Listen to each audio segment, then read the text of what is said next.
ఇప్పటిదాకా చెప్పాడు నరసింహ మాట్లాడుతూ బంగారం ఉంటే బంగారాన్ని తినము, బంగారాన్ని అనుకోని బియ్యంలో కొట్టుకొని తినాల్సిందే అని.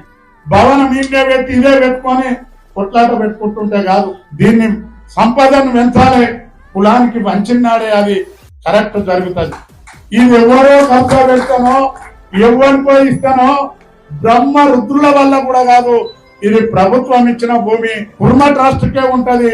అవసరం అనుకుంటే రద్దు చేసే అధికారం ప్రభుత్వానికే ఉంటది. కానీ ఎవడో కబ్జా పెడితే ఇవాళ లెక్కనో తప్పో గాని 7 లక్షల మంది సొత్తిది ఎవడైనా కబ్జా పెట్టే దమ్మే వెనకాల ఉంటుందా అని నేను మనం చేస్తాను. ఈ అవగాహన లేకుండా నెట్టిపోగరీతిన సోదరులారా, నీ ఇల్లును నువ్వు సక్రమంగా చూసుకోలేని స్థితిలో చాలా మంది ఉంటారు. నువ్వు 7 లక్షల మంది హక్కు నీకు ఎవడిచ్చిండే ఒక 5-6 బుడత జల్లి మీద వేయడానికి. ఒక్కందే కాదు, నీ ఒక్కందే నువ్వు అనంగానే నీ ఇద్దరిదే కాదు, నీకు పరిజ్ఞానం ఉంటే, నీకు తెలివి ఉంటే సమాజంలోకి వచ్చి సంఘంలోకి వచ్చి సలహా సూచనలు చెప్పు.